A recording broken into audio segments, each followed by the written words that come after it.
कहते हैं भाव से भगवान को कुछ भी खिलाइए, भगवान खाने को तैयार। भक्तमाल में पूज्यपाद श्री नाभादास जी महाराज एक कथा वर्णन करते हैं। भागवत जी का तो नहीं है प्रसंग, लेकिन आपको बताते चले। पूज्यपाद नाभादास जी कलयुग के एक संत हुए, जिन्होंने एक ग्रंथ का रचना किया, नाम रखा भक्त। उसमें नाभादास जी ने भक्तों की लीला का वर्णन किया, भगवान का नहीं। जो भगवान के भक्त थे उन्हीं का लीला गुणानुवाद नाभादास जी ने अपने उस भक्तमाल में किया। तो भक्तमाल में नाभादास जी एक बाल विधवा की कथा का वर्णन करते हैं। क्या? एक बाल विधवा है, नाम है कर्माबाई। कर्माबाई है, नाम है कर्माबाई, बाल विधवा है। घर में बाबा जी हैं, राजस्थान की रहने वाले, और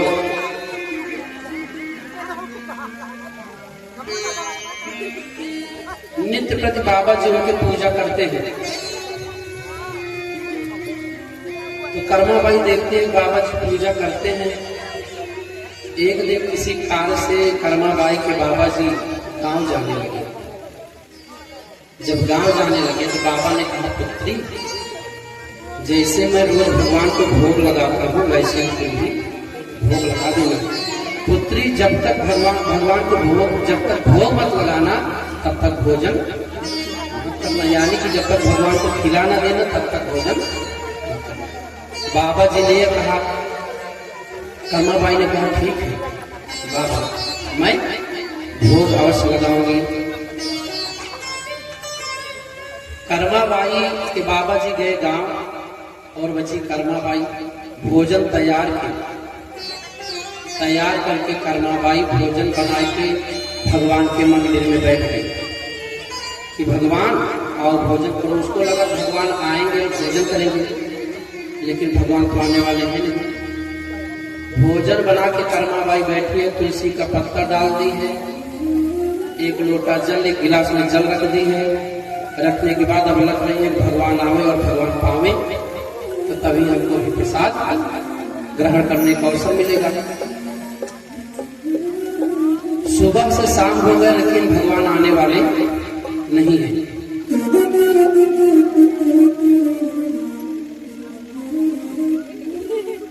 और कर्माबाई बनाई क्या है? कर्माबाई उस दिन बनाई थी खिचड़ी। खिचड़ी का भोग लगा है और घी भी रख दी है कटोरी में करके, भगवान आए और खाएं। सुबह से शाम होने लगा लेकिन भगवान आए नहीं। तो कर्माबाई सोच रही है इनके कारण हम भी भूखे पड़े हुए हैं। राजस्थान में गाया, संतों ने गाया क्या?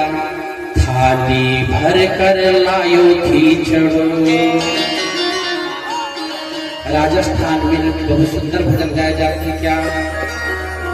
थाली भर कर लायो खिचड़ो, ऊपर की बाटली, जीवो महरा श्याम घड़े, जी मावे बेटी जानकी। जीवो महरा श्याम घड़े, जी मावे बेटी जानकी। थाली भर के लायो खिचड़ो, ऊपर की बाटली, थाली भर के लायो खिचड़ो, ऊपर की बाटली। जीवो महरा श्याम घड़े, जी मावे बेटी जानकी। जीवो महरा श्याम घड़े, जी मावे बेटी जानकी।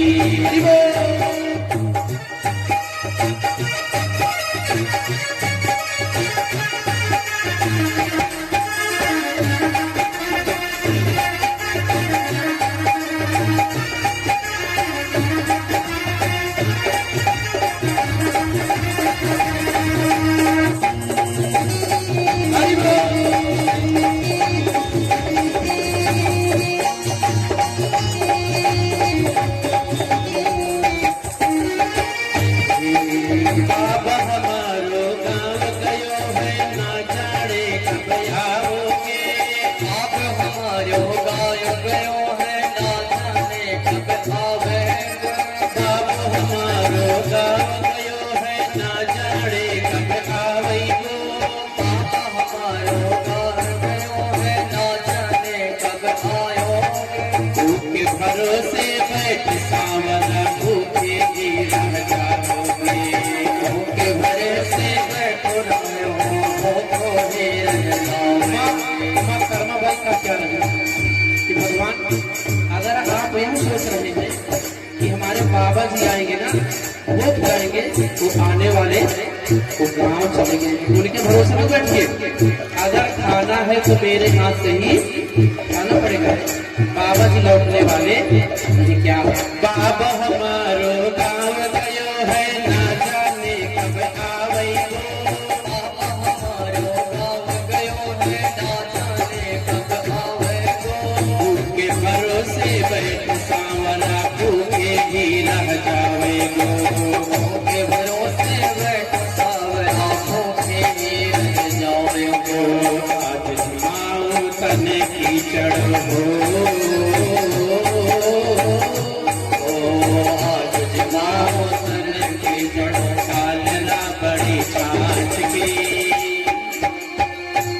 क्या बताए? आज माऊ तन कीचड़ कालना बड़ी छाछ की। जीमो महरा श्याम घड़े जी मावे बेटी जान की। जीवो मारो सामने जीवावे बेटी जान। हरि बोल।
आज खिचड़ी खानी है आपको।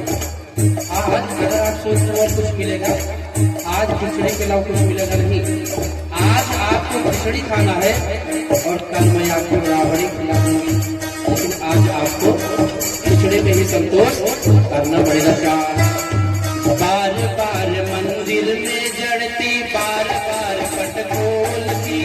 बार बार मंदिर में जड़ती, बार बार पटखोल की। बार बार मंदिर में जड़ती, बार बार मैं खोलती।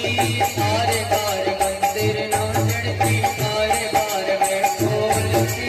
कैया को नीच में मोहन करड़े करड़े बोलती। या कोई नीचे मेरे मोहन करड़े करड़े बोलती। तू जी में तो जग मैं जीवूं, तू जी में तो जग मैं जीवूं। मानू न कोई राज की, जीवो महरा श्याम धरे जी मावे बेटी जाट की। जीवो मारो श्याम धरे जी मावे बेटी जाट की। जीवो महरा श्याम धरे जी मावे बेटी जाट की। जीवो मारो श्याम धरे जी मावे बेटी जाट हरि बोल।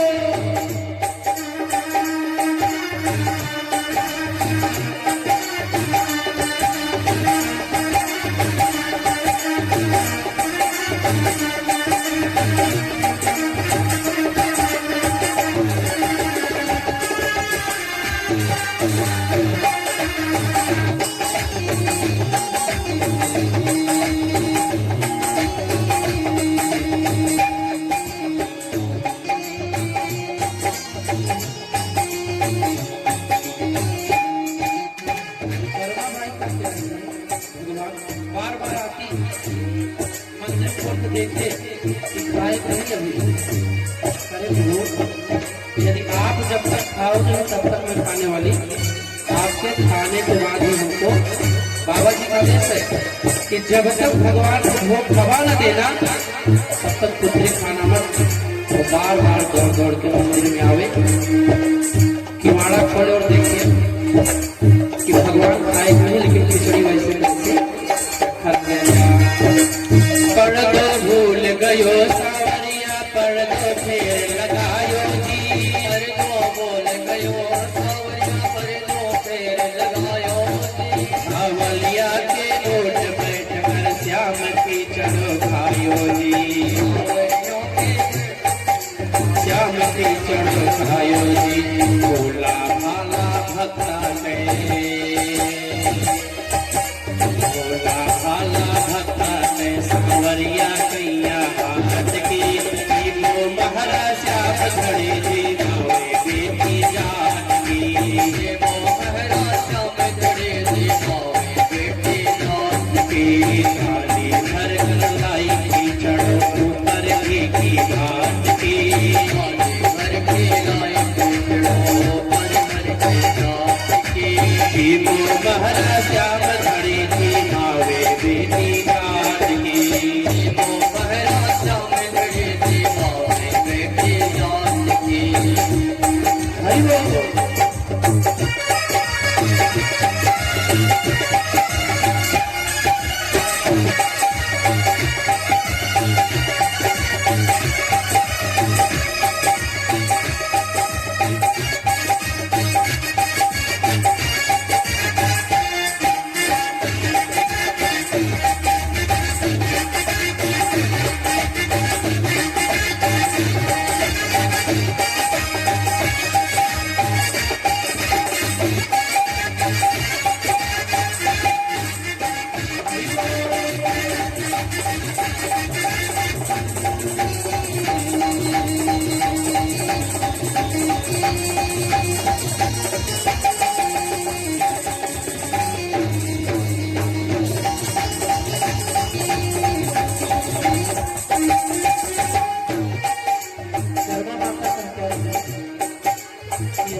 हमको पता चल गया आप क्यों नहीं खा रहे हो।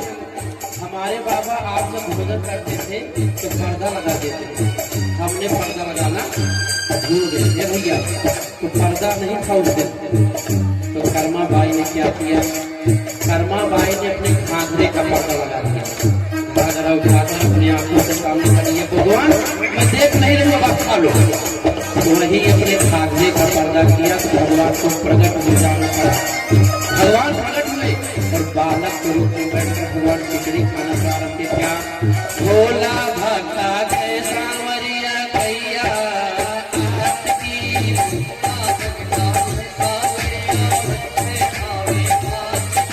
भक्ति हो तो कर्मा जैसी सांवरिया घर आवे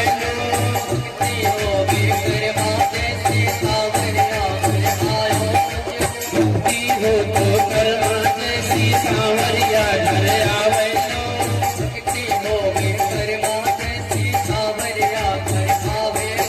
भक्त प्रभु का दर्शन करके हर्ष हर्ष गुण गावे। प्रभु का दर्शन करके गुण गावे। क्या साचो प्रेम प्रभु में हो तो, क्या सच्चा प्रेम हो तो भगवान को आना पड़ता है। साचो प्रेम प्रभु में हो तो मूरत बोले काट की। जी मो महरा श्याम धड़े जी मावे बेटी जात की। जी मो महरा श्याम धड़े जी मावे बेटी जात की। जी मो महरा श्याम धड़े जी मावे बेटी जात की। मो महरा श्याम धड़े जी मावे बेटी जात की। थाली भर कर लायो की चढ़ो ऊपर की बात की। भर के लायो चढ़ो पर की बात की। जी मो महरा श्याम धड़े जी मावे बेटी जात की। मो महरा श्याम धड़े जी मावे बेटी जात की। जी मो महरा श्याम धड़े जी मावे बेटी जात की। मो महरा श्याम धड़े जी मावे बेटी जात की। जी मो महरा श्याम धड़े जी मावे बेटी जात की। मो महरा श्याम धड़े जी मावे बेटी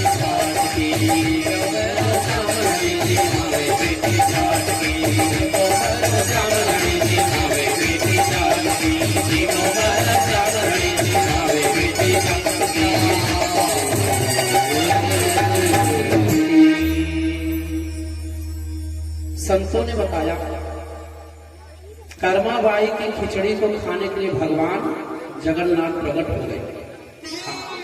जगन्नाथ स्वामी प्रकट हुए और खिचड़ी खाए। हे भैया, कर्माबाई के जीवन का अंतिम समय जब आया तो कर्माबाई को खिचड़ी खाने के लिए भगवान जगन्नाथ प्रतिदिन आने लगे। उनके आश्रम में प्रातः काल भगवान जगन्नाथ स्वामी खिचड़ी खाने आश्रम में आ जाते हैं। जब कर्माबाई का शरीर शांत हो गया तो खिचड़ी बनाकर खिलावे,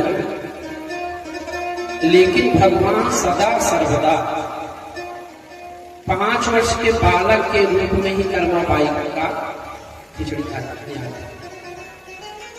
आज यह जगन्नाथ में खिचड़ी का भोग क्यों लगता है? अभी सोचे आप लोग, इसके पीछे कर्माबाई का खिचड़ी ही है। कहते हैं कर्माबाई जब शरीर छोड़ दी तो आश्रम में कोई था नहीं, बात तो की नहीं, बाल विधवा हो गई थी। तो कहते हैं भगवान जगन्नाथ स्वामी उन्हीं कर्माबाई के आश्रम में रोते रहे। जब कोई उस रास्ते से जावे तो बालक के रोने की आवाज सुनाई पड़े। 1 दिन, 2 दिन, 10 दिन, 20 दिन वो दिखाई कोई न पड़े। सिर्फ यह दिखाई पड़ता कि आश्रम के पास से जब आप निकलिए कोई बालक रो रहा है। यह बात पहुंच गया राजा के पास। महाराज, कर्माबाई के आश्रम के पास जाइए, कोई नन्हा सा बच्चा रोता है लेकिन दिखाई नहीं पड़ता। राजा ने भी देखने के लिए प्रयत्न किया, लेकिन देख रहे राजा बच्चे के रोने की आवाज आ रही है, लेकिन आश्रम में कोई दिखाई नहीं पड़ता। राजा ने कहा, प्रभु हमको पता है आप जगन्नाथ स्वामी हैं और माता कर्माबाई का खिचड़ी खाने के लिए आते हैं। तभी से राजा ने कहा, प्रभु अब कर्माबाई तो नहीं रही, कर्माबाई की खिचड़ी तुम नहीं दे पाएंगे, लेकिन आज के बाद आपका सर्वप्रथम भोग खिचड़ी का ही लगेगा। तब से आज तक भगवान को खिचड़ी का ही भोग लगता है। यह खिचड़ी की प्रथा बहुत पहले नहीं है, इसी कलयुग की घटना है। माता कर्मा की खिचड़ी को खाते खाते भगवान जब कर्माबाई चली गई तो रोने लगे, तो नियम बन गया कर्माबाई तो नहीं है लेकिन भगवान को खिचड़ी वाला भोग अवश्य लगेगा। तो कहते हैं भाव के साथ भगवान को कुछ भी खिलाइए, भगवान उसको प्राप्त करेंगे। क्योंकि संतों ने बताया है, भाव का भूखा हूं मैं। भगवान चाहते क्या है? भाव का भूखा हूं मैं, भाव ही बस सार है। भाव से मुझको भजे तो भव से बेड़ा पार है। अन्न धन और वस्त्र भूषण कुछ नहीं मुझे चाहिए। आप हो जाए मेरा बस पूर्ण यह सत्कार है। हम सब परमात्मा के पुत्र हैं, हम सब परमात्मा के संतान हैं और हमारा आपका भी संतान होता है। हम आप अपने 5 वर्ष के बच्चे को लेकर मेला जावे, या 5 वर्ष का हमारा बच्चा हो, 7 वर्ष का गांव में मेला लगा हो, हम आपसे कहे पिताजी हमको 5 रुपए दे दीजिए, मेला देखने जाना है। आप अपने बच्चे को 5 रुपए दिए, बच्चा मेला गया, इधर उधर का कोई वस्त्र सामग्री ना लेकर 5 रुपए को आप फल लेकर आया। 5 रुपए का फल लेकर आया और उस बच्चे को पता है कि यह 5 रुपए मेरे पिताजी ने हमको दिया है। और वह फल हाथ में लिए और ले आकर आपसे कहे, पिताजी यह 5 रुपया आपका था और आपके दिए गए पैसे से ही मैंने यह फल खरीदा है, इसलिए इस फल पर सर्वप्रथम आपका ही अधिकार है। हमको तो लग रहा है कोई नालायक पिता ही होगा जो उस बच्चे के फल को उठाकर खा लेगा, अन्यथा जो भी पिता होगा यही कहेगा, पुत्र तू मुझको पूछ लिया क्या मुझे दे दिया, यह समझ में पा लिया। यह हमारे और आपका नियम है। तो वह जगत पिता क्या सोचता है? जगत पिता हमसे आपसे कभी कामना नहीं करता कि आप हमको कुछ दो। परम पिता परमेश्वर जगत पिता जगदीश यही चाहते हैं कि भाव के साथ हमको सिद्ध, जो कुछ तुम्हारे पास में धन दौलत की आवश्यकता नहीं है, भाव का भूखा हूं मैं, बस भाव ही एक सार है,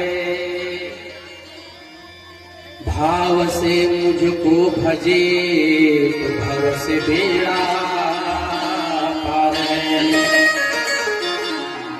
अन्न धन और वस्त्र भूषण कुछ नहीं मुझे चाहिए, आप हो जाओ मेरा बस पूर्ण यह सत्कार है। भगवान कहते हैं कि पुत्र तू मेरा है, मुझको स्वीकार कर ले। भाव बिन कुछ दे, भाव बिन कुछ भी वो दे डाले तो मैं लेता नहीं। मन में देने की इच्छा नहीं है, लेकिन ऊपर ऊपर से दे रहे हैं। भगवान कहते हैं तब मैं लेने वाला। भाव तो है नहीं, लेकिन दिखावे में कर रहा है, प्रभु यह ले जाओ वह ले जाओ।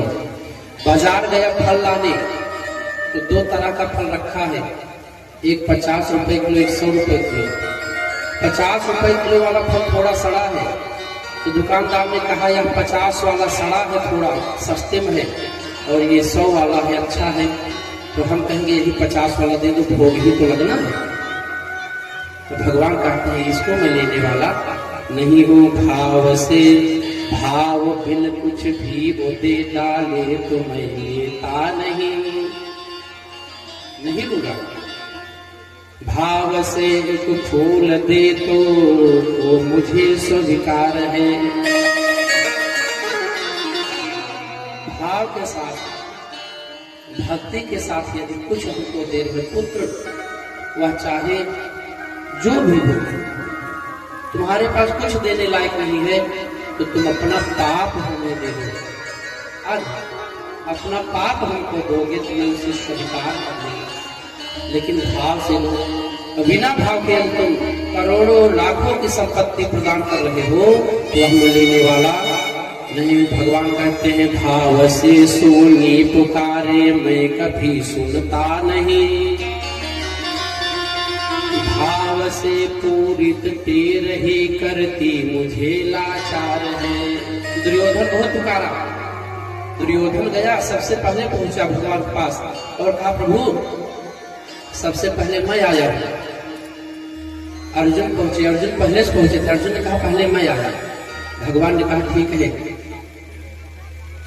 अर्जुन ने कहा प्रभु मैं यह चाहता हूं आप हमारे पक्ष में रहे, बस मुझको कुछ चाहिए नहीं। और दुर्योधन ने क्या कहा? दुर्योधन के मन में है कि इनको अकेले में लेकर क्या करूंगा, और इन्होंने प्रतिज्ञा लिया है कि मैं जिस तरफ रहूंगा उस तरफ हमको अस्त्र शस्त्र उठाना नहीं है। तो अकेले इनको लेकर क्या करें? इससे बढ़िया है कि मैं नारायणी सेना ही ले लूं। तो बहुत चतुर बना, अकेले भगवान को अर्जुन ने प्राप्त किया। जो मुझसे मुझ में भाव रख कर मेरी लेता है शरण, उसके सिर मेरे हृदय का एक रहता तार है। भगवान ने कहा भाव और श्रद्धा के साथ जो भी हमको अपना सर्वस्व अर्पण करता है तो मैं उसका कल्याण कर देता हूँ। लेकिन भाव होना चाहिए, बिना भाव के आप कुछ देंगे तो मैं लेने वाला नहीं हूँ। भगवान ने उसे श्री दामा के 3 दिन के बासी मट्ठी को चाट लिया और दिखा दिया कि यह जो श्री दामा था, श्री दामा के मन में कोई ऐसी भाव ऐसा नहीं था कि मैं नहीं खिलाऊं। श्री दामा के मन में यह था कन्हैया, यदि तू सबसे पहले खा लेता मट्ठा तब तो ठीक था, लेकिन अब तो इतना सुंदर सुंदर भोजन किया, स्वादिष्ट भोजन करने के बाद अब 3 दिन का मासी मट्ठा जब खाएगा तो तेरे मुंह का स्वाद बिगड़ जाएगा। इसलिए श्री दामा ने एक ही बार में पूरा मट्ठा रोटी सहित। इस कथा को सुखदेव जी महाराज ने राजा परीक्षित को सुनाया। राजा परीक्षित ने कहा, बोलियो भगवान इतने दयालु हैं, अरे वो परब्रह्म है श्रीमन नारायण, और यहाँ ग्वाल वालों के साथ में जूठी मट्ठी को चाट रहा है। सुखदेव जी ने कहा, हाँ हाँ राजन, भगवान इतने दयालु हैं। भाव के साथ भगवान को तुमने कुछ भी दिया तो भगवान तुम्हारा अन्न धन नहीं खाते, भगवान दोष खाते हैं। भगवान आपके भोजन में जो दोष रहेगा, भगवान उस दोष को खा जाते हैं। इसीलिए हमें और आपको भगवान को भोग लगाकर ही भोजन करना चाहिए। भगवान अन्न नहीं खाते। आप भोजन बनाइए और बनाकर भोजन को तौल लीजिए तराजू पे। एक दाना यदि कम हो जाए भोग लगाने के बाद, कहिएगा महाराज भगवान ने एक दाना खा लिया। ये भैया, लेकिन भगवान खाते हैं। आप कहेंगे क्या खाते हैं? आपको बताएं, भगवान हमारे भोजन में जो दोष रहता है वह भगवान खा जाते हैं। कलयुग की एक सच्ची घटना आपको बताएं, बहुत दूर की बात नहीं। आपके बिहार पटना जंक्शन के पास में ही एक मंदिर है, अब भी है। वहीं की घटना आपको हम बता रहे हैं, सच्ची घटना, सुनिएगा ध्यानपूर्वक। पुजारी जी पूजा करते हैं नित्य प्रति पुजारी जी पूजा करते हैं। किसी कारणवश पुजारी जी पूजा करते हैं, भगवान का भोग लगाते हैं। मंदिर का भोजन सामग्री जिस स्थान से आता था सेठ के यहाँ से, वो सेठ जी कहीं चले गए। पुजारी जी ने नमक मंगवाया था, मंदिर पे नमक भिजवा दीजिएगा। सेठ जी चले गए। सेठ जी जाते जाते अपने पुत्र को बताए, पुत्र पंडित जी आएंगे मंदिर वाले पुजारी जी। नमक का पुड़िया रखा था, वहीं पर ही जहर का पुड़िया रखा था। वही जहर का पुड़िया सेठ का पुत्र उठाकर पुजारी जी को दे दिया। पुजारी जी भी नहीं देखे, लेकर आए उसको। भगवान का प्रसाद बना, तैयार हुआ, और उसी मंदिर पर 2 अतिथि भी आ गए हैं। भगवान को भोग लग गया। तब तक सेठ आया। सेठ ने कहा, पुत्र जो यहाँ पर पुड़िया रखा था कहाँ गया? सेठ ने कहा, पिताजी, सेठ के पुत्र ने कहा, पिताजी उसको तो हम मंदिर वाले पुजारी जी को दे दिए। सेठ मंदिर से दौड़ पड़ा, अरे पुत्र तुमने अनर्थ कर दिया। अरे उस पुड़िया में तो जहर रखा है, जहर रखा था। पुजारी जी दौड़कर आए मंदिर के पास में, देख क्या रहे हैं कि भगवान को भोग लगाकर पटबंद कर दिया गया है, पर्दा लग गया, यानी भगवान को भोग लग गया। सेठ ने कहा, महाराज आप लोग भोजन प्रसाद मत लेना, क्योंकि जो नमक की पुड़िया थी वो तो वहीं पर छूट गया। आपके हाथ में मेरे पुत्र ने जहर वाला पुड़िया दे दिया। ये भैया, पुजारी ने कहा, सेठ भोग तो लग चुका है, भोग अब लग गया। जो 2 अतिथि आए थे, अतिथियों ने कहा, महाराज हम भोजन करेंगे नहीं। पुजारी ने भोजन किया। पुजारी ने कहा, जब भगवान को भोग लग गया है तब इसमें क्या रह गया? पुजारी ने भोजन किया। भोजन करके पुजारी सो गए। दोनों अतिथि भोजन नहीं किए। सायंकाल समय में जब मंदिर पुनः खोला गया तो देखा क्या गया, भगवान शालिग्राम की शिला 2 खंडों में विभाजित हो चुकी है। तो भगवान हमारा आपका अन्न नहीं खाते, भगवान खाते हैं दोष। जो हमारे आपके भोजन में दोष रहता है उसी को भगवान खा जाते हैं। इसीलिए कहते हैं कि भगवान को भोग लगाने के बाद ही प्रसाद ग्रहण करना चाहिए। स्वच्छता पवित्रता के साथ प्रसादी तैयार करिए। स्नान करके भगवान के पावन संकीर्तन को गाते हुए जो प्रसाद तैयार होता है वह भोजन नहीं, वह प्रसाद हो जाता है। उसको खाने वाले का मन सदा सर्वदा प्रसन्न रहेगा। और जो भोजन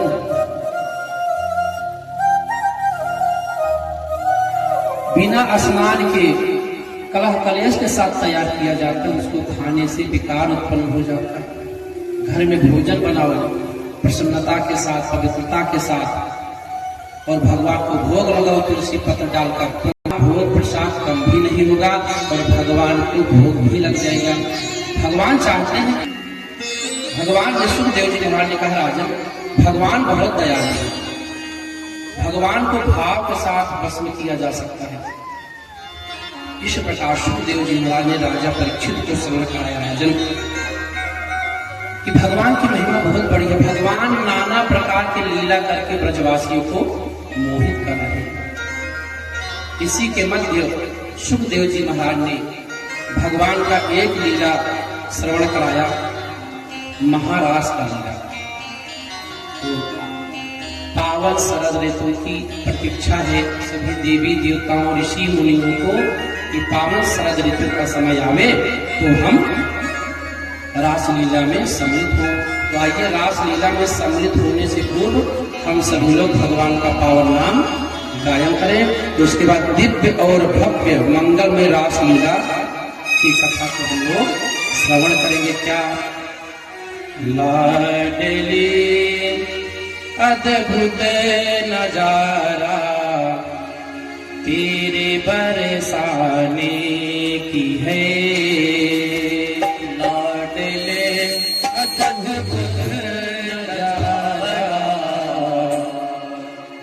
तेरे बरसाने में है। बेसहारों को सहारा तेरे बरसाने में है। लाडली अद्भुत नजारा तेरे बरसाने में है। लाडली अद्भुत नजारा तेरे बरसाने में है।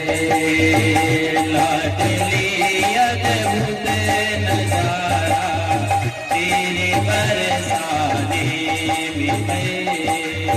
लाडली अद्भुत नजारा तेरे बरसाने में है।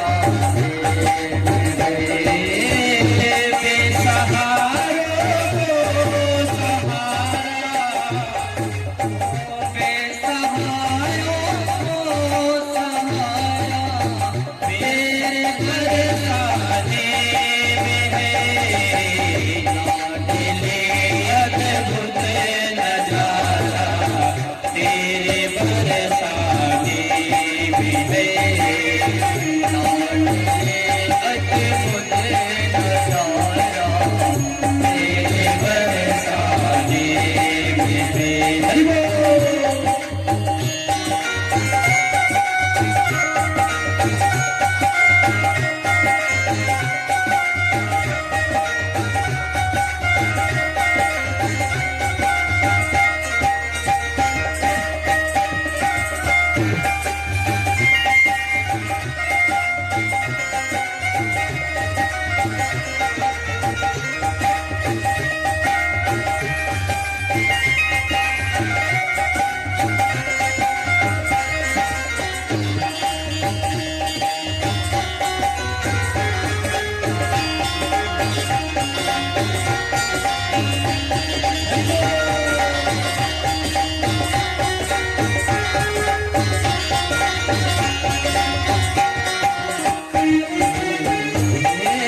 झांकियां तेरे महल की कर रहे सब देवता।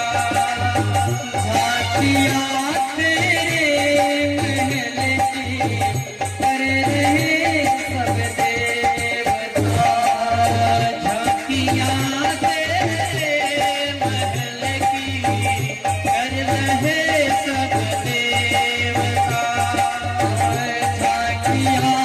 तेरे महल की कर रहे सब देवता। आ गया बैकुंठ सारा तेरे बरसाने में।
सरकार की जय।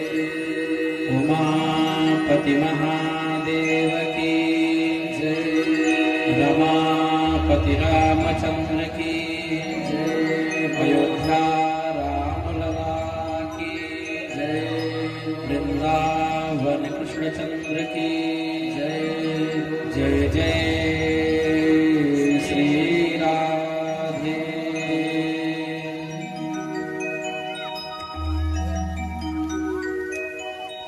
भगवान पिता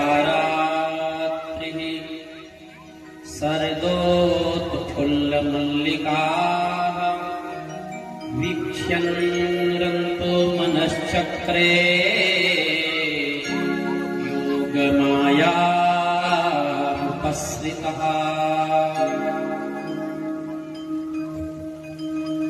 भगवान की उम्र हो गई 10 वर्ष।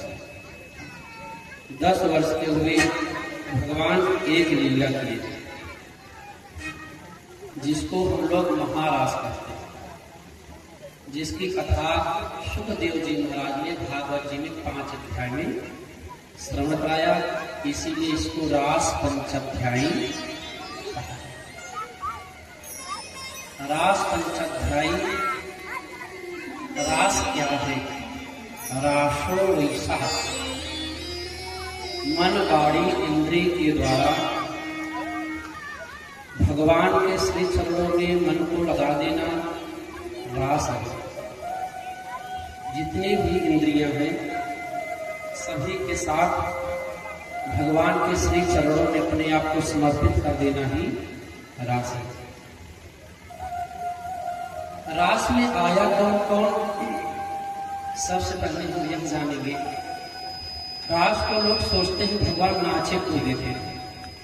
नाचे कूदे, नृत्य किए गोपांगनाओं के साथ। आपको बताएं, रास में जितने भी गोपी ग्वाल बाल देवी देवता, पुरुष ही नहीं, स्त्री नहीं थी, उसमें पुरुष भी थे। ब्रह्मा जी, शंकर जी, नारद जी, ऋषि मुनि सभी अवतार लेकर भगवान का अंग संग प्राप्त करने के लिए रास में पधारे। कोई गोपी केवल रास में नहीं आई, रास में देवी देवता ऋषि मुनि तपस्वी भगवान के साथ रास करने के लिए ब्रज में अवतार लिए थे। भगवान ने बताया था कि शरद पूर्णिमा की रात्रि में मैं वेणु वादन करूंगा, तब शरद पूर्णिमा की मंगलमयी रात्रि आई तो भगवान जब बंसी बजाए तो बंसी बज रहा है तो सभी को यह सुनाई पड़ रहा है कि मेरा ही नाम, हाँ, बंसी की जो धुनी है, तान है, उसमें जिसके कान में आवाज जा रही है सबको यह लग रहा है मुझे ही। आकाश मार्ग से देवी देवता, ब्रज 84 की गोपियां सभी रास में उपस्थित हुए। सुखदेव जी महाराज का ऋषियों, देवी देवता जो थे सभी रास मंडल में आने के लिए लालाई थे। भगवान ने बंसी बजाया, निशम्य गीतम तदनंगवर्धनम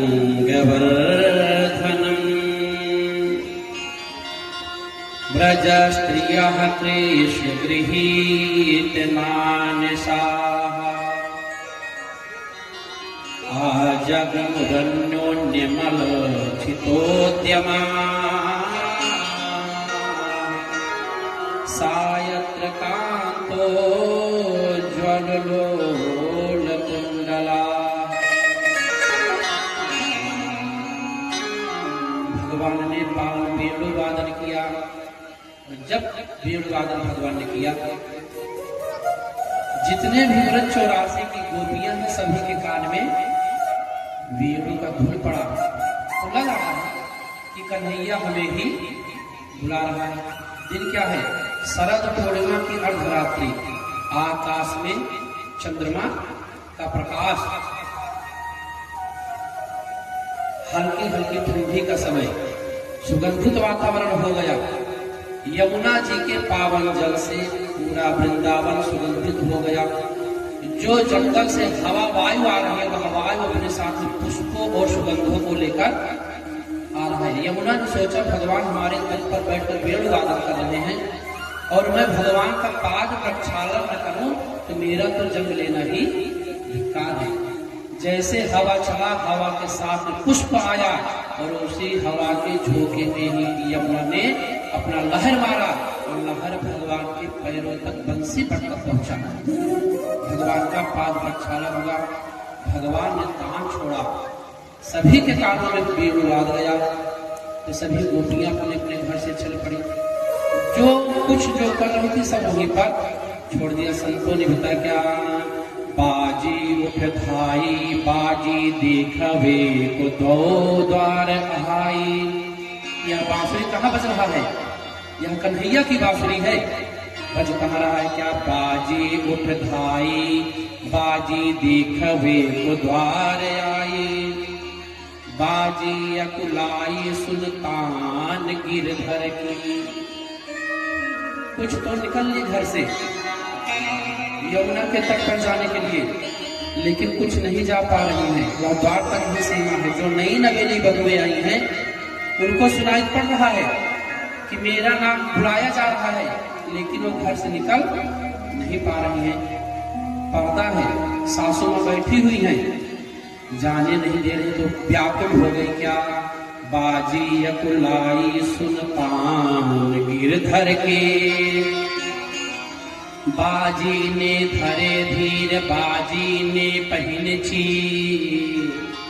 कुछ तैयार हो रही है जाने के लिए और कुछ अब सोच रही जा नहीं पाएंगे, क्या करें, चलिए कोई बात नहीं है।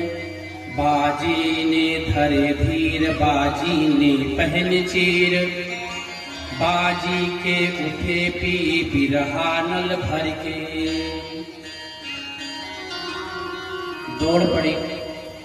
जो नहीं जा पाई वो घर पर ही अपने अंतःकरण में भगवान के पावन नाम को स्मरण करती हुई बैठ गई। भगवान देख क्या रहे? रात के अर्धरात्रि में गोपियां यमुना के पावन तट पर एकत्रित हो रही हैं। जब पहुंचे गोपियां, जब भगवान के पास में पहुंचे, भगवान कह रहे, देवियों इतनी रात्रि में त्वमेव परमात्मानं चार बुद्ध्यापि संगता। गोपियों यह बताओ, इतनी रात्रि में आने की क्या आवश्यकता थी और तुम इस जंगल में किस लिए आई हो? तो तन्ना तो ब्रह्मतया मुनि। इस यमुना के पावन तट पर अर्धरात्रि में आपके आने का कोई कार्य नहीं था, किस लिए आई हो? गोपियों ने कहा, प्रभु आपकी बांसुरी ने हमको बुलाया है। भगवान ने 10 श्लोकों में गोपियों से पूछा आने का कारण, आप क्यों आई यहाँ पर? आपके आने का क्या कारण है? इतनी रात्रि में स्त्रियों को कहीं बाहर भ्रमण नहीं करना चाहिए और आप लोग अर्धरात्रि में यमुना के तट पर अकेले विचरण कर रहे हैं। भगवान ने कहा, पहले तो भगवान स्वागत किए। स्वागतम वो महाभागा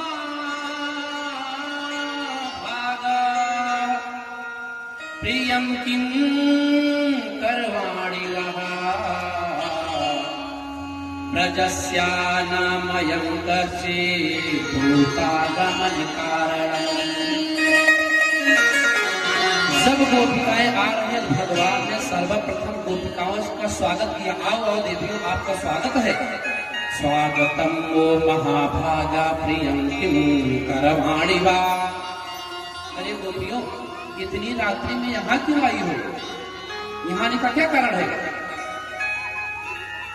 अब भगवान वही वाला कार्य कर रहे हैं, जैसे किसी को निमंत्रण दे दीजिए, किसी को आप निमंत्रण दे दीजिए और जब वो आपके द्वार पर पहुंच जावे, आप उससे पूछो, भैया यहाँ क्यों आए हो? भगवान यही कर रहे हैं। सबसे पहले वेणुवाद किए, निशम्य गीतम तदनंगवर्धनम ब्रजस्त्रियः कृष्ण गृहीत मानसा। जब वेणु बजाए तो सबके कानों में यह सुनाई पड़ा, भगवान हमको बुला रहे हैं। जब गोपियां किसी प्रकार से अपने घर से निकल पड़ी तो आने के बाद पूछ रहे, यहाँ किस लिए आई हो? स्वागतम ओ महाभाग प्रियम किं करवाणि वा ब्रजस्यानामयं कश्चित् द्रुतागमन कारणम। द्रुता आगमन कारणम। अब आप बताइए, इतनी रात्रि में पावन यमुना जी के तट पर आप क्यों आई हो? यह हमको बताइए। एक श्लोक नहीं, भगवान ने 10 श्लोकों में पूछा आपके आने का कारण है। आपके पतियों ने रोका नहीं।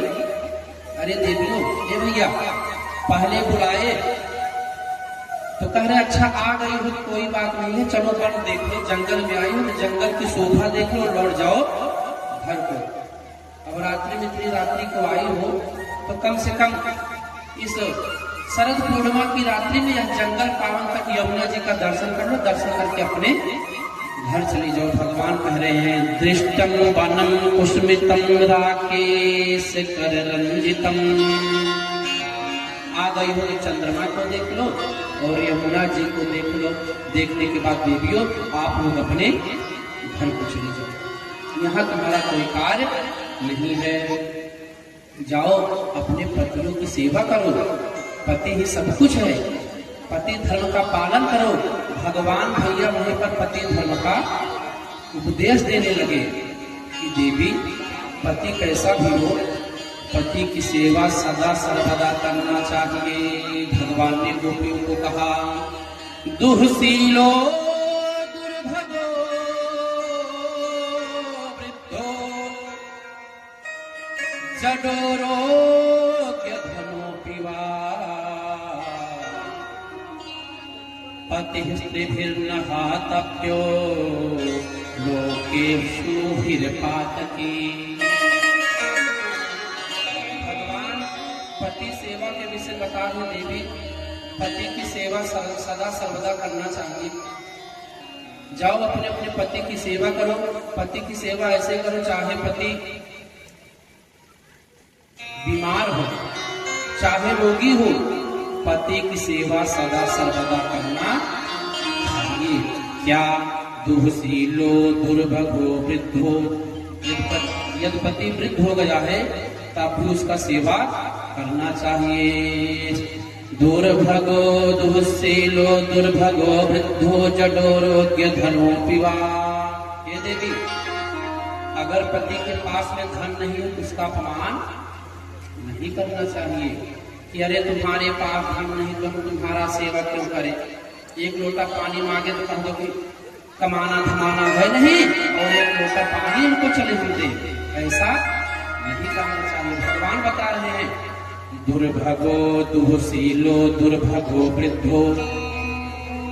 देवी पति मूर्ख हो, मूर्ख पति है फिर भी उसका सेवा करना चाहिए।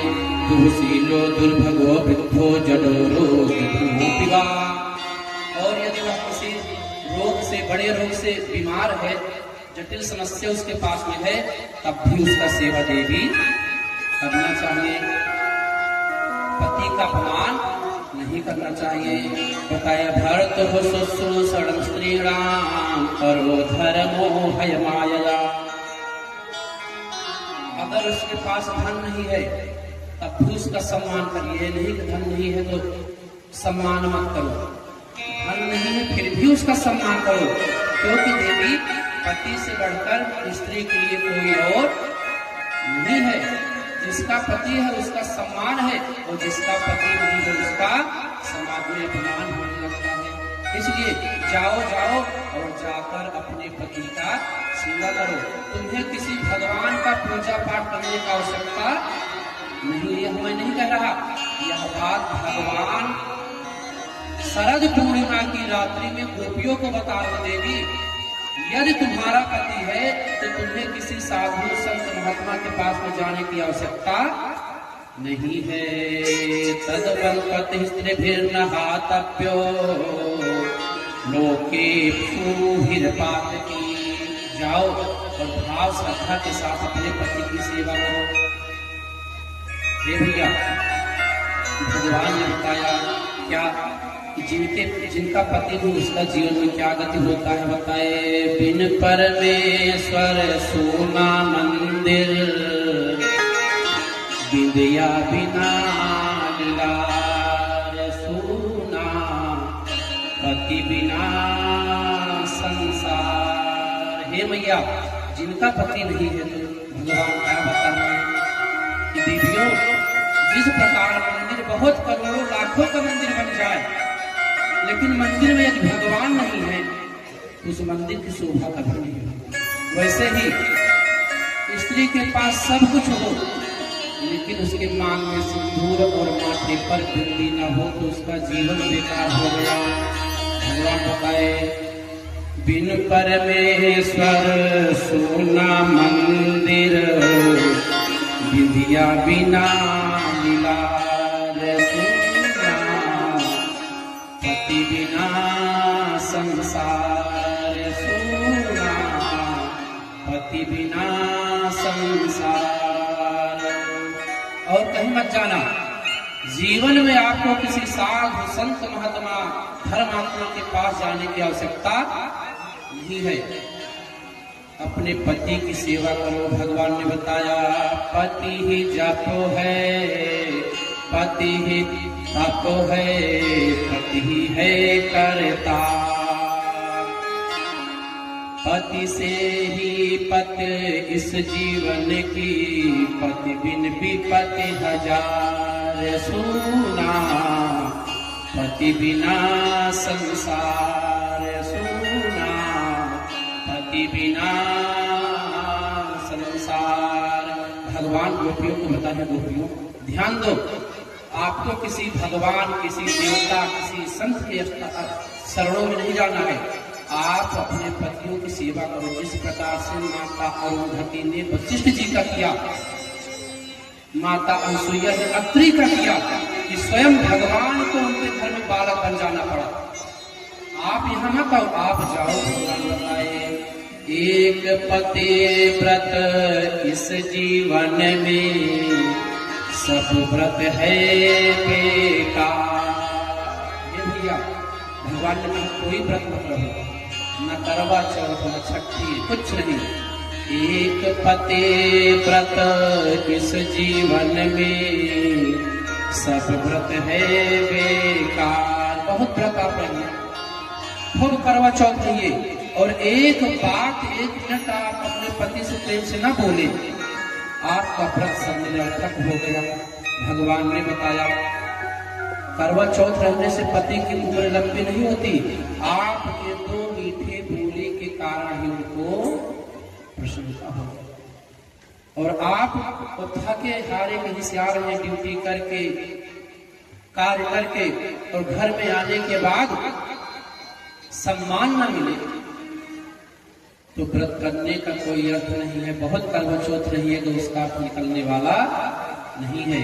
भगवान बताते हैं एक पति व्रत इस जीवन में, सब व्रत है बेकार सुना, पति बिना संसार। गोपियों, जिनके जीवन में जिसका पति नहीं है, उस माता से पूछो उसके जीवन में कैसे बीतती है उसके ऊपर, वह समाज में नहीं निकल पाती।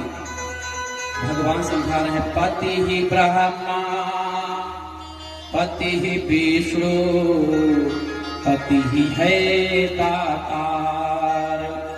जिस नारी ने कंधा पाया, उसका नैया पार सुना, पति बिना संसार। शास्त्र ने कहा स्त्रियों के जीवन की सार्थकता कब जब वह अपने पति के कंधे पर से शमशान तक की यात्रा कर ले। भगवान ने बताया देवी जाओ और जाकर अपने पति की सेवा करो। आप इस अर्धरात्रि में यहाँ पर तुम्हें आने की आवश्यकता नहीं है भैया। 10 श्लोकों में भगवान ने आने का कारण पूछा।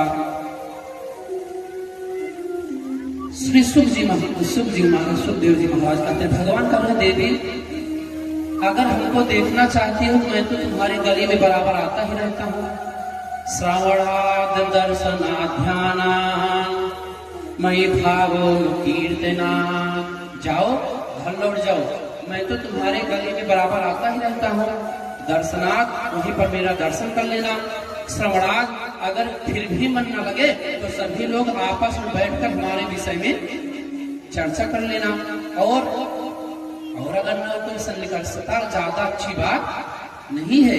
किसी के सन्निकट अपरिचयात अवज्ञा, किसी के ज्यादा सन्निकट हो जाइए तो उसके प्रति मन में दोष उत्पन्न हो जाता है। भगवान बता रहे हैं देवियों ध्यान पूर्वक सुनो, जाओ लौट जाओ और 3 काम करना।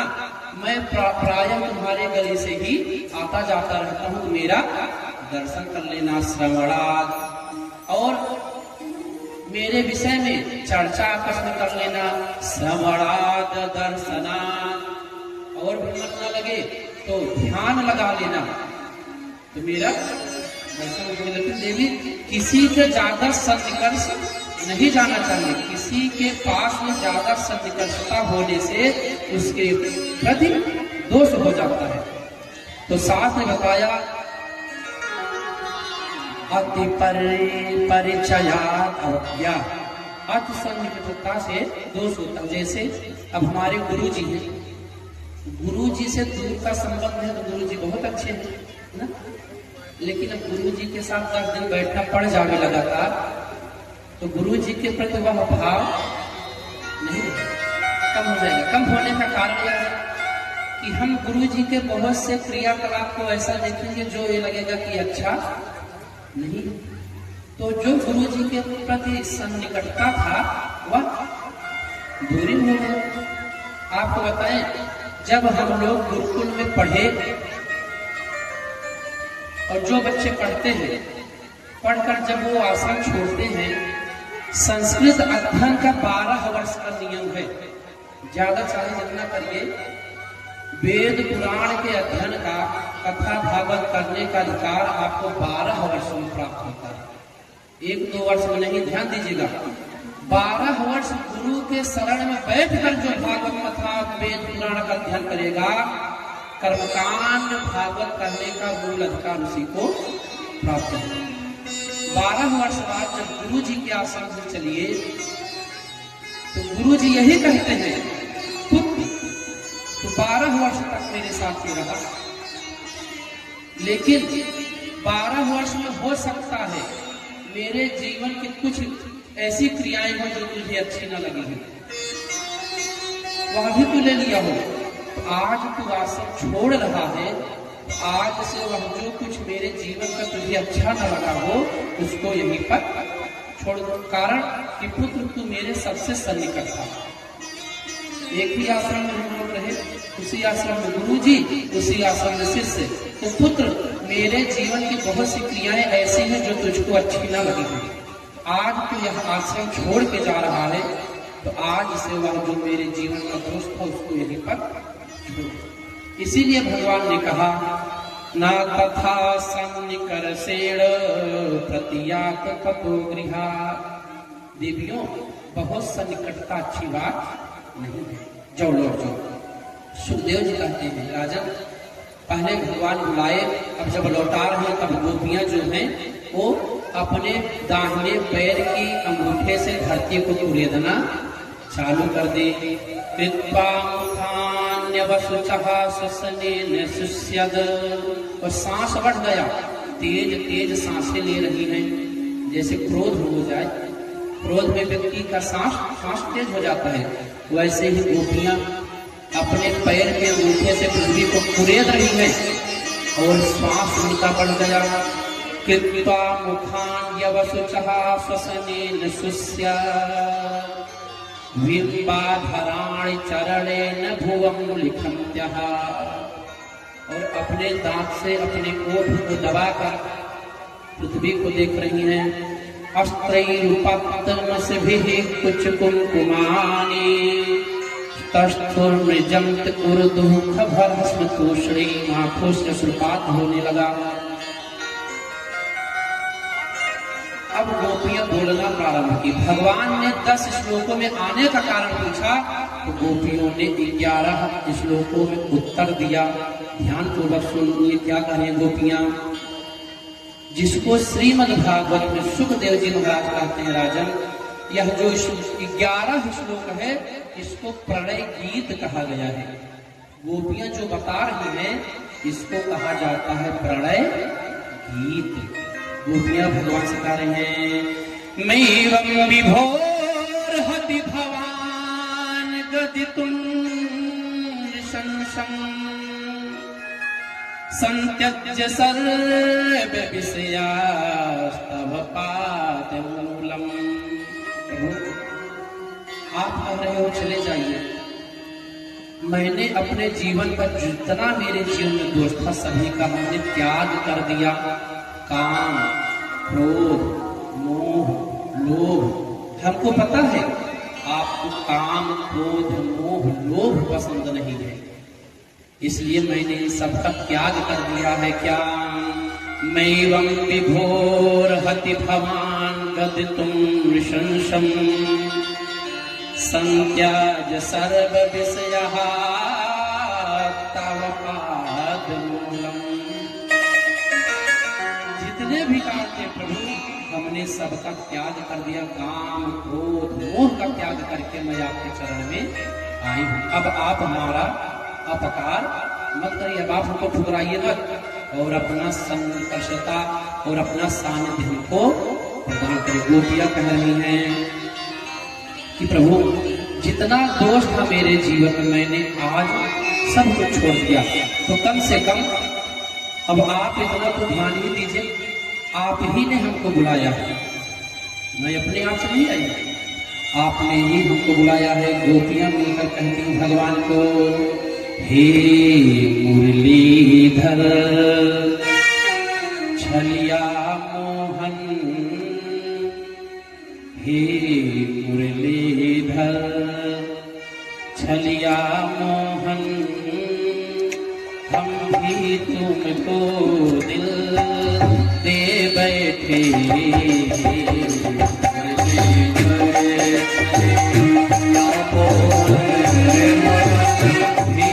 तुमको दिल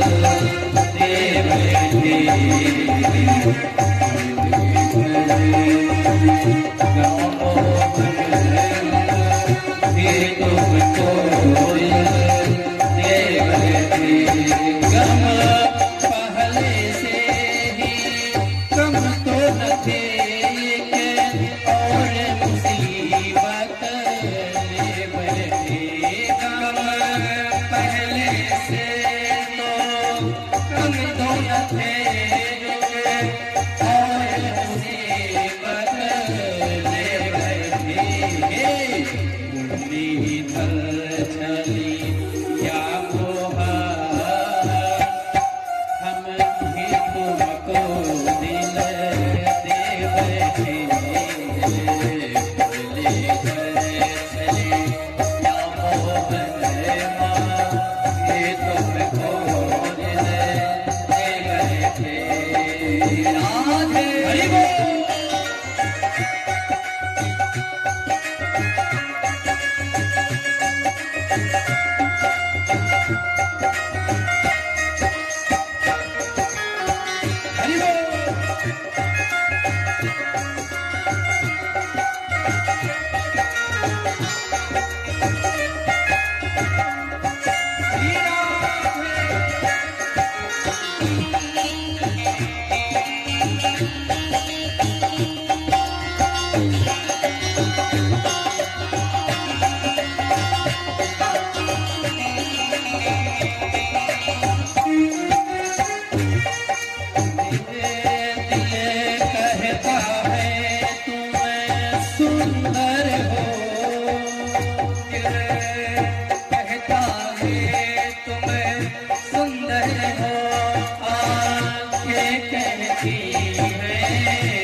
तुम मिलते नहीं हो आकर के,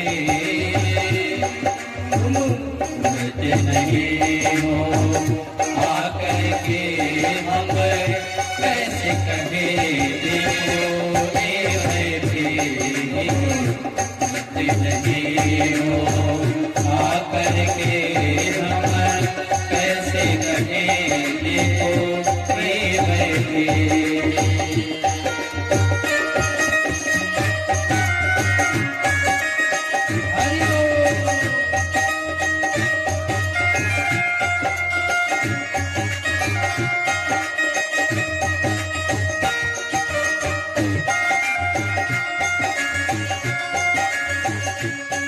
Thank you.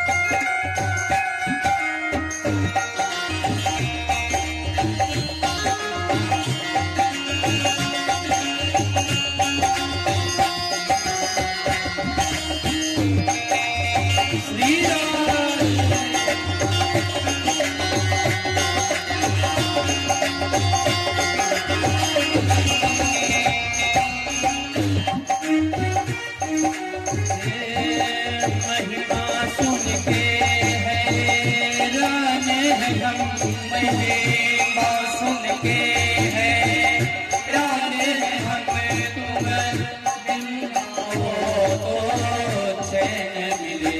महिमा सुन के हैरान है हम, तुम मिल जाओ तो चैन मिले। मन संगे भी तुम्हें आता नहीं, मन खोज के भी तुम्हें आता नहीं, तुम होगी उसी खोज में बैठे।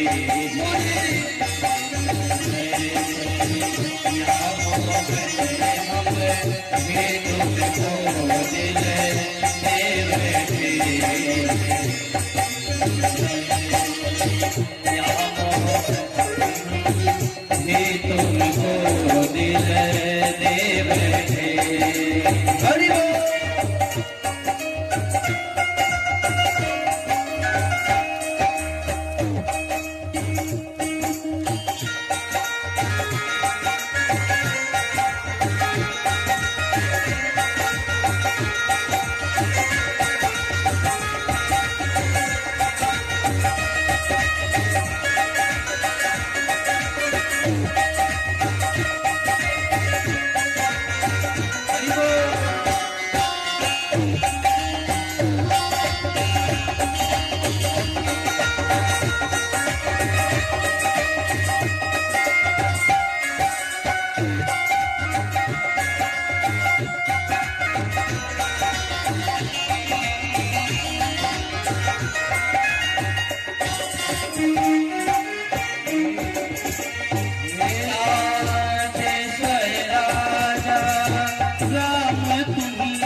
भगवान ने गोपियों के 11 श्लोकों का प्रणय गीत स्वीकार किया। भगवान ने रासलीला प्रारंभ किया। भगवान शंकर देख रहे थे। माता पार्वती तैयार हुई रास में जाने के लिए। भगवान ने कहा देवी मैं भी चलूंगा। माता पार्वती ने कहा प्रभु आप जाओगे तो आपको पकड़ ले जाएंगे। भगवान ने कहा नहीं देवी भगवान का रास है तो मैं भी उसमें चलूंगा। भगवान शंकर को माता पार्वती ने तैयार कर दिया, साड़ी पहना दिया, श्रृंगार कर दिया और रास में आए और गेट पर ही भगवान गोपेश्वर महादेव बन गए। रास हुआ और गोपेश्वर महादेव के नाम से प्रसिद्ध हो गए। रास प्रारंभ हुआ। गोपियों के मन में अभिमान हो गया कि देखो ब्रह्म हमारे साथ में नृत्य कर रहा है। सबके मन में अभिमान, एक के मन में मान, बाकी सबके मन में अभिमान। भगवान ने देखा गोपियों के मन में अभिमान है। भगवान उसी रास मंडल से ही गायब हो गए। कहाँ आसान ततसो भगमदं दीक्षमानो च केशवः। जब गायब हो गए, हे भैया अब रोने लगी सभी गोपियां, प्रभु कहाँ गए, प्रभु कहाँ गए। रामावतार में भगवान रोए तो माता जी के लिए ना, तो द्वापर में कौन रोएगा, माता जी रोएगी भगवान के लिए, हो गया। अब गोपियां रो रही हैं, तो रामावतार में भगवान लता पात्रात से पूछ रहे हैं वृक्षों से कि सीता कहाँ है। खगरी गए मधुकर श्रेणी, तुम देखी सीता मृग नयनी। रामावतार में भगवान ने माता जी के लिए पूछा था, तो कृष्णावतार में सब उसको उल्टा हो रहा है। अब भगवान इस बार भाग गए हैं, भगवान गायब हो गए, तो गोपियां पूछ रही हैं किससे। दृष्टो ओ हवा कश्चिद स्वत्थ प्लाक्षनो न्यग्रोधनो मनः, नंदसूनुर्गतो हत्वा प्रेमः सावलोकने। हे वृक्ष हमारे प्रभु का पता बता दो, हे बरगद भैया भगवान का पता बता दो, हे पीपल भैया भगवान का पता बता दो। ऐसे भगवान ने पूछा था, हे खगमृग हे मधुकर श्रेणी, किसी को पता हो तो सीता का पता बताओ। आज वृंदावन के जंगल में समस्त गोपियां भगवान का पता पूछ रही हैं। कश्चे तुलसी कल्याणी गोविंद चरणा प्रिय। तुलसी जी से पूछ रही है, हे तुलसी तू तो गोविंद के चरणों में सदा सर्वदा निवास करती है, तुझे पता होगा भगवान कहाँ गए हैं, तू बता दे। तुलसी ने कोई जवाब नहीं दिया, और आगे बढ़ी तो मिल गया आम का वृक्ष, चूता प्रियाल पनसासन को बिदारा। आम का वृक्ष मिला, तो आम के वृक्ष से पूछ रही है, हे आम भैया आप भगवान को देखे हो क्या। अभी अभी कन्हैया हमारे साथ रास कर रहा था, जाने क्या हो गया कि रास मंडल से ही गायब हो गए। आपने कोई उत्तर नहीं दिया, तो कौन मिल गया, जामुन का पेड़, जम्बुर बिल्व बकुल आम्र कदम्ब नीपा। अरे हे जामुन भैया आपने कन्हैया को देखा क्या, यह सब में नहीं बता रहा, भागवत जी में लिखा गया गोपियां पूछ किससे रही है, तो भागवत जी में लिखा गया चूत प्रियाल पनसा सन को विदारा, जम्बर के बिल्व गुलाम्र कदम्ब नीपा। जामुन से बिल्व वृक्ष से गोपियां पूछ रही हैं, कटहल के पेड़ से पूछ रहे, हे भैया आपने कन्हैया को कभी देखा क्या। कोई जवाब नहीं दे रहा है, और रो रो के गोपियां पूछ रही हैं। तो गोपियों ने रोया, उसको सुखदेव जी महाराज ने कहा, राजन गोपियों ने जो रोया, जो श्लोक लिखा गया उसका नाम पड़ गया गोपी गीत। गोपियां रो रही है और उसको बता दिया गया गोपी गीत क्या, जयति तेधिकम जन्मनः प्रजा सयत इंदिरा शाश्वतत्र ही। गोपियों ने रोया, बहुत सुंदर रोया, रो रो कर भगवान से ही पूछ रहे, प्रभु हमसे क्या गलती हुआ जो आप प्रकट हो गए। जब रो दिया जीव, भगवान के सम्मुख जीव रो दिया, तो भगवान प्रसन्न हो गए, भगवान प्रकट हुए क्या, इति गोप्यः प्रगायन्त्यः प्रलपन्त्यश्च चित्रधा रुरुदुः सुस्वरं राजं कृष्ण दर्शन लालसा। जब गोपियां रोने लगे भगवान प्रकट हुए और सुंदर सा महाराष्ट्र यमुना जी के पावन तट पर हुआ। हे भैया हम लोग भी महाराष्ट्र में सम्मिलित होंगे और महाराष्ट्र चलेगी ना, चलने दीजिए।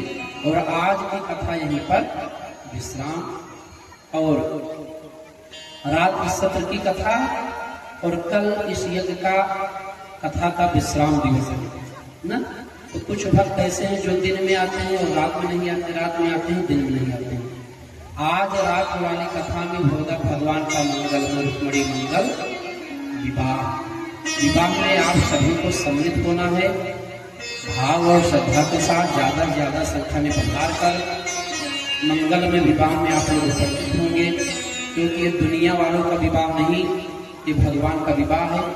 रुक्मिणी और भगवान श्री जी का यहाँ पर भी भगवान का मंगल में विवाह संपन्न होगा। हो सकता है कि दिव्य झांकी का दर्शन आप सबको कराया जाए ना, झांकी का दर्शन करेंगे और विवाह में सम्मिलित होंगे। जिसकी जो आस्था श्रद्धा भक्ति रहेगा उसके साथ भगवान का पूजी कर्म त्याग किया जाएगा और रात में भगवान का विवाह। कल रात्रि वाली कथा में जो भी भक्त आवेंगे, तो हमारी कथा का एक नियम है, हमारी कथा में विश्राम दिवस में कथा विश्राम के समय श्रीमन नारायण सरकार ठाकुर जी को तुलसी वर्षा करवाया जाता है। तो जो भक्त रात्रि वाली कथा में कल आवेंगे, कल रात्रि वाली कथा में, आज नहीं, और समस्त भक्त तुलसी का पत्र अपने घर से कल रात्रि में लेकर आएंगे। इसकी सूचना हम और भी आपको देंगे। आज की कथा में यहीं तक। भगवान रास कर रहे हैं, रास में सभी लोग सम्मिलित होंगे भाव और श्रद्धा के साथ। गोपियां रोई और रो रो कर भगवान को बुलाए। जब रो दे तो भगवान कहे ठीक है, मैं चाहता हूँ जीव समर्पण कर दे। और रोने का मतलब हो जाता है जीव समर्पित हो गया। तो गोपियां रोने लगी, भगवान प्रकट हुए, दिव्य और भव्य रास हुआ। भगवान शंकर देवी देवता सभी रास मंडल में उपस्थित हुए। हम सब भी उसी रास में उपस्थित हो जाएंगे। क्या आजो वृंदावन नगरी यानी हाल सखिया, आजो वृंदावन नगरी यानी हाल सखिया, नाचे गोपी संग मगन गोपाल सखिया, नाचे गोपाल सखिया, नाचे गोपी संग मगन गोपाल सखिया, नाचे गोपी संग मगन गोपाल सखिया, आजो वृंदावन नगरी यानी हाल सखिया, आजो वृंदावन नगरी हाल सखिया, नाचे गोपी संग मगन गोपाल सखिया, नाचे गोपी संग मगन गोपाल सखिया। सांवरी सुरतिया मेरो मन मोहे, सांवरी सुरतिया मेरो मन मोहे, सांवरी सुरतिया मेरो मन मोहे, सांवरी सुरतिया मेरो मन मोहे, कानों में कुंडल सिर पर सोहे, कानों में कुंडल सिर पर सोहे, बंसी बजावे बेमिसाल सखिया, बंसी बजावे बेमिसाल सखिया, नाचे गोपी संग मगन गोपाल सखिया, नाचे गोपी संग मगन गोपाल सखिया, नाचे गोपी संग मगन गोपाल सखिया, नाचे गोपी संग मगन गोपाल सखिया।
रामचंद्र की, अयोध्या रामलला की, वृंदावन कृष्णचंद्र की, सदगुरुदेव भगवान की, श्री बांके बिहारी सरकार की, श्री दुर्गादास जी महाराज की जय जय श्री राम।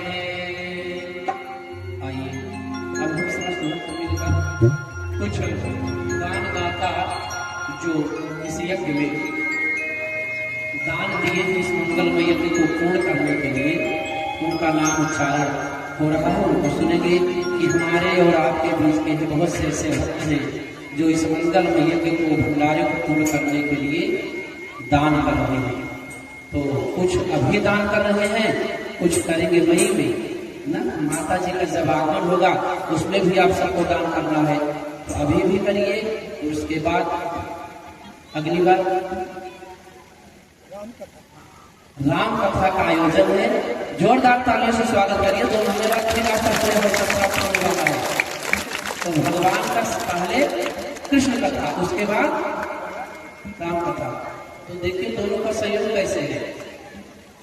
कृष्ण कथा सुनने के बाद ही राम कथा समझ में आएगा, नहीं समझ आने वाला नहीं है, क्योंकि कृष्ण कथा बहुत उल्टी है, उल्टी।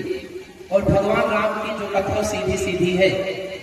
हाँ, आपको बताते चले, समय तो हो गया, अतिक्रमण नहीं करना चाहिए, लेकिन 5 मिनट में और बता दें कि भगवान श्री कृष्ण की हर चीज उल्टी है। ये खड़े भी होते हैं तो 3 जगह टेढ़े हैं, पैर अलग टेढ़ा, गर्दन अलग टेढ़ा, कमर अलग टेढ़ी। इनका नाम भी देखिए कहने में कितना कष्ट होता है। कृष्ण एक बार पहले देखिए, कृष्ण कृष्ण मत कहिए, कृष्ण कहिए तो पूरे जीव को परिश्रम करना पड़ता है कृष्ण कहने पर। और राम कहकर देखिए पर सीधा सीधा राम निकलता है। तो सरल कौन सा नाम है? राम। और राम भगवान सीधे खड़े रहते हैं हमेशा, और कहीं टेढ़े नहीं है। और भगवान श्री कृष्ण 3 जगह टेढ़े रहते हैं, एड़ी अलग टेढ़ी, कमर अलग टेढ़ा, गर्दन अलग टेढ़ा है। भैया दोनों लोग जन्म भी लिए तो राम अवतार में 9वीं माह है, तो कृष्ण अवतार में 8वीं में, ये भी अंतर है। तो देखिए दोनों में अंतर बता दें, समय नहीं है। राम भगवान 9वीं को आए तो 9वीं का पहाड़ा पढ़कर देखिए कैसे होता है। 9 एकम 9, 9 दूनी 18, आप जोड़ेंगे तो 9 ही आएगा। 8 1 9, 9 3 7 और 3 7 2 9, 9 4 6 3 और 9 5 5 4 9 6 जोड़ लीजिए दोनों। 9 से एक कदम आगे नहीं जा सकता। भगवान राम का पूरा जीवन मर्यादा में था। एक कदम मर्यादा को लंघन भगवान ने कभी किया नहीं। और कृष्ण जी वाला जोड़वा दे, जोड़िए। 8 कन्नम 8 दूनी 16, तो दोनों को जोड़िए। 6 1 7 8 3 24 4 2 कम हो गया, हुआ 8 से कम होता जा रहा है ना। देखिएगा अभी कम हो रहा है। अभी जहां 8 5 40 बढ़ा ना, कहां 8 से भी आगे भागेगा। 8 3 8 5 40, 40 में दोनों जोड़ोगे कितना होगा? 4 8 6 48, हमको सुनाई पड़ा 32 हो रहा है। 48 में आप 8 और 4 जोड़िए, आप बढ़ गए नहीं? 8 से ज्यादा होगा ना? 8 से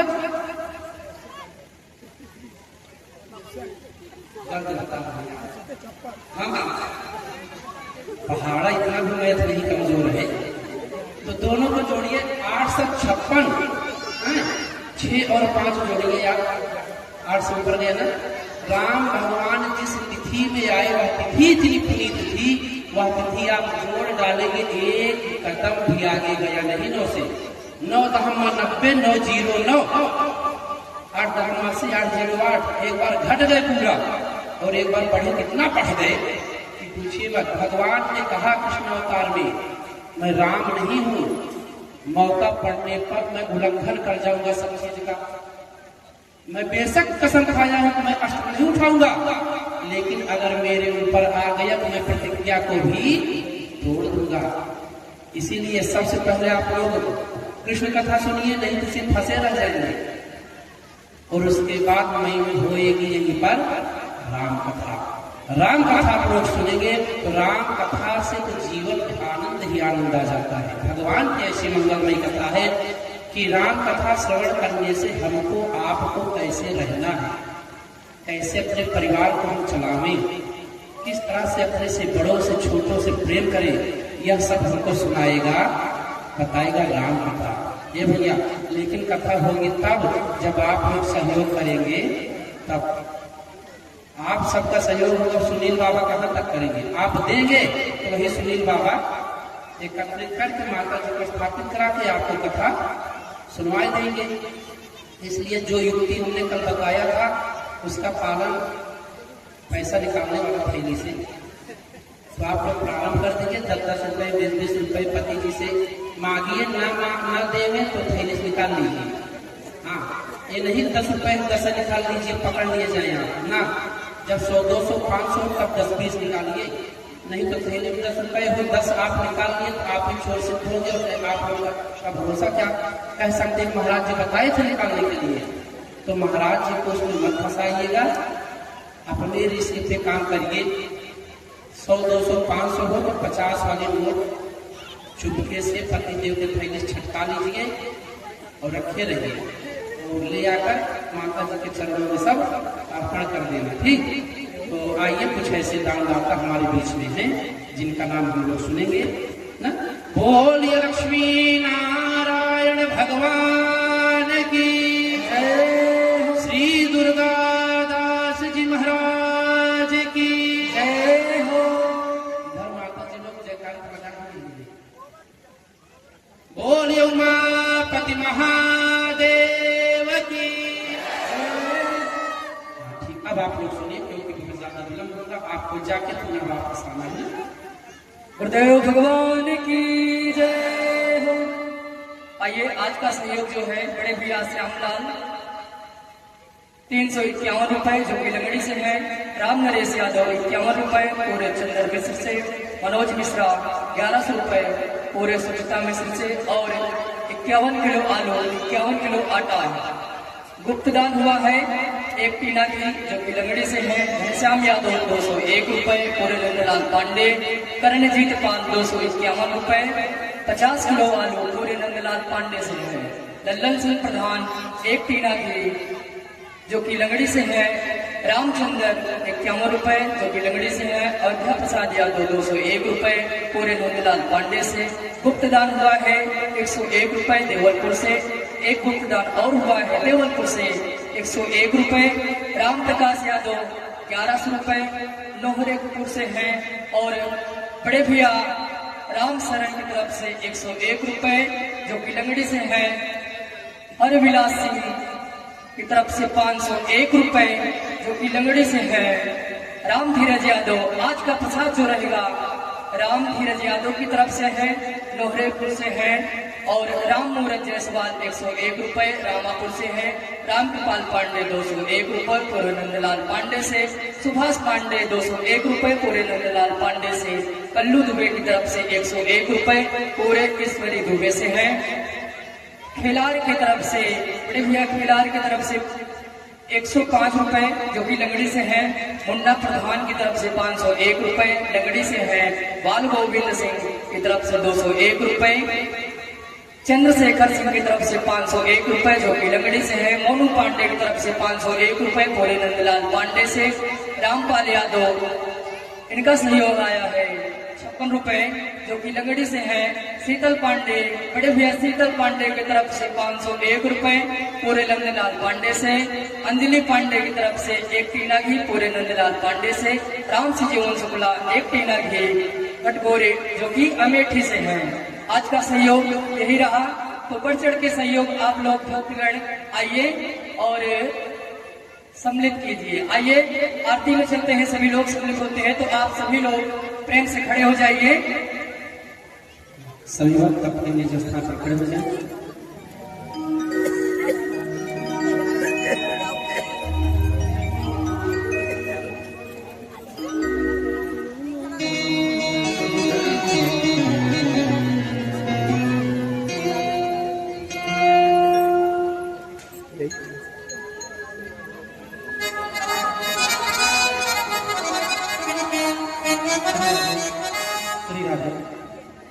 सभी भक्तगण भगवान की सुंदर आरती करेंगे।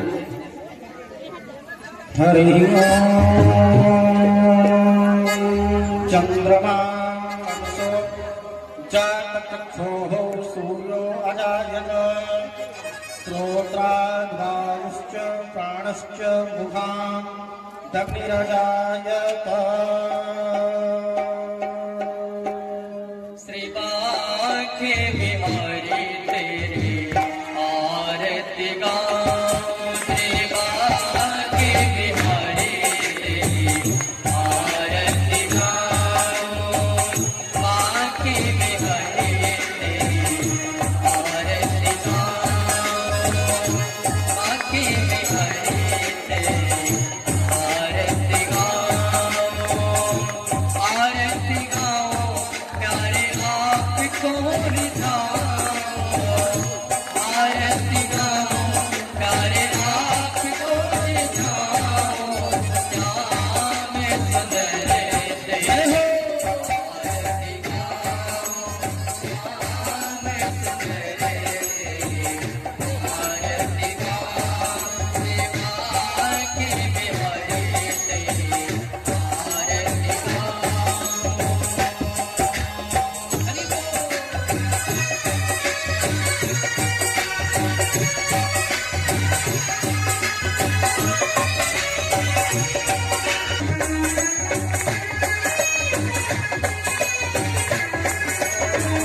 चरणों से दिखे गंगा धारी।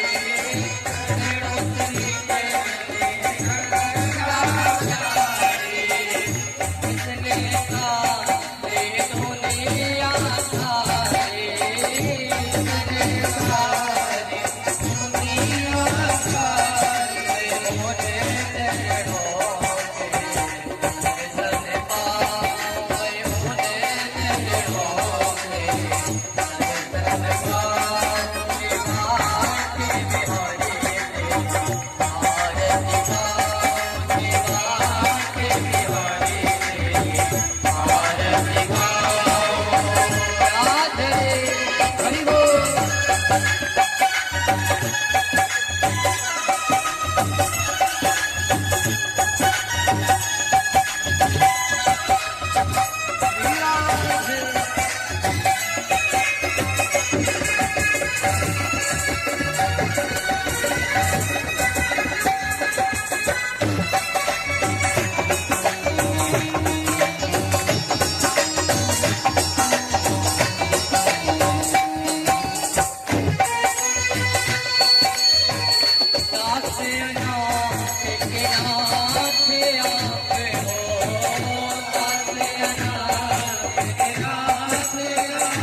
सुख सुख जीवन प्यारे साथ आप हो, सुख सुख जीवन प्यारे साथ आप हो, हरे चरणों में से झुकाओ, हरे चरणों में से झुकाओ, बाकी बिहारी से आरती गाओ, बाकी बिहारी से आरती गाओ।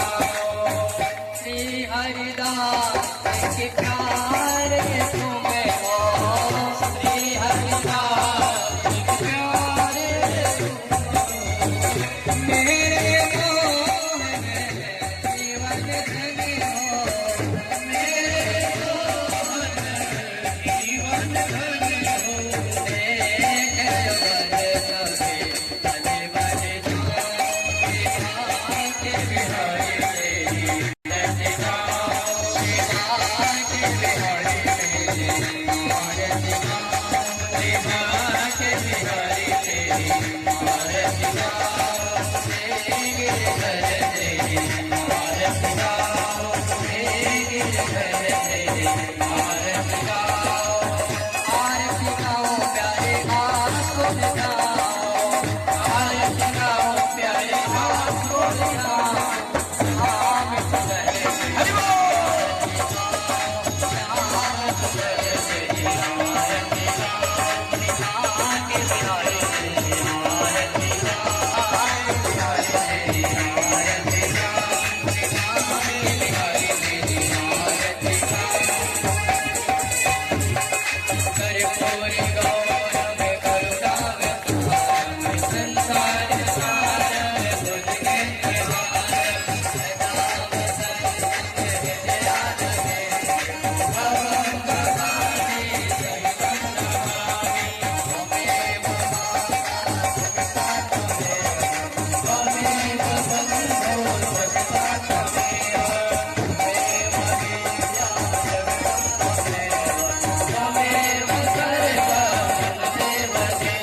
हरे राम हरे राम राम राम हरे हरे, हरे कृष्णा हरे कृष्णा कृष्ण कृष्णा हरे हरे, हरे राम हरे राम राम हरे हरे। कृष्ण गोविंद हरे मुरारी, हे नारायण वासुदेव, कृष्ण गोविंद हरे मुरारी, हे नारायण वासुदेव।